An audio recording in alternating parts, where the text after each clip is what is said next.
বাগেরহাটের রামপাল উপজেলার সন্ন্যাসী এলাকায় ৩০ বিঘা জমিতে লবণাক্ত পরিবেশে বাগদা ও গলদা চিংড়ির ঘের করেন আইনজীবী দিহিদার জাকির হোসেন। কিন্তু চাষের জন্য বৈরী আবহাওয়ায় বারবার লোকসান হচ্ছিল তার। এরপর এই জমিনে বড় পুকুর খননের পাশাপাশি পাড়ে নারকেল, সুপারি গাছ সহ বিভিন্ন ফলজ গাছ রোপণ করেন। গড়ে তোলেন গবাদি পশুর খামার, যেখান থেকে আসতে থাকে সফলতা। তবে এই আইনজীবীর সমন্বিত খামারে সবচেয়ে বেশি দৃষ্টি কাড়ে সৌদি আরবের বিভিন্ন জাতের খেজুর গাছের বাগান।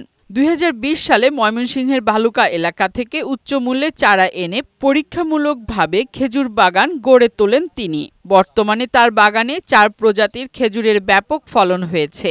৪ শতাধিক গাছের মধ্যে এই বছর প্রায় ১০০ গাছে ফল এসেছে। কোনো কোনো গাছে ১ থেকে ১.৫ মণের বেশি খেজুর ফলেছে। ফলে অনেকেই দেখতে আসছেন এই খেজুর বাগান। কেউ আবার আবাদেও আগ্রহী হচ্ছেন। অবশ্যই যদি এত সুন্দর খেজুর পাই তাহলে আমাদের আর সৌদি আরবের উপর আমরা নির্ভর করা লাগবে না। আমরা দেশে বসে চাষাবাস করে নিজেরাই স্বাবলম্বী হতে পারবো। সামনে অবজারভেশনে যদি আরো প্রোডাকশন ভালো আসে তাহলে আমরা আগামীতে উদ্বুদ্ধ করব অন্যান্য চাষিদের। এরই মধ্যে উন্নত জাতের এসব খেজুর স্থানীয় বাজারে উচ্চ মূল্যে বিক্রি করছেন জাকির হোসেন।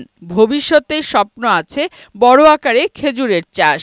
তবে খেজুর গাছে পোকা দমনে কৃষি বিভাগের সহায়তা প্রয়োজন বলে জানান তিনি। কৃষি মন্ত্রণালয়ের কাছে দাবি জানাবো যে আপনারা গন্ডার পোকা দমনের জন্য ওমান থেকে যে একটা মেডিসিন পাওয়া যায় সেই মেডিসিনটা আপনারা ডিলারের মাধ্যমে বাংলাদেশে একটু আনেন। এদিকে লবণাক্ত জমি ও আবহাওয়ায় খেজুর চাষে সফলতা কৃষি খাতে আশা সঞ্চার করছে বলে জানিয়েছে কৃষি বিভাগ। আশ্বাস দিচ্ছে প্রয়োজনীয় সহযোগিতার। আক্রান্ত গাছে যেখানে গন্ডার পোকা ছিদ্র করছে, এই ছিদ্র স্থানে সিরিঞ্জ দিয়ে যদি কীটনাশক স্প্রে করে ওই মুখটা যদি আমরা বন্ধ করে দিতে পারি, তাহলে ওই গন্ডার পোকা তার সাফোকেশন হয়ে ওখান থেকে মারা যেতে পারে। মরু এলাকার খেজুর চাষ উপকূলীয় অঞ্চলে বৈরী কৃষি খাতে বিপ্লব ঘটাতে পারে বলে মনে করছেন সংশ্লিষ্টরা। ফারহানা শিমু, বৈশাখী সংবাদ।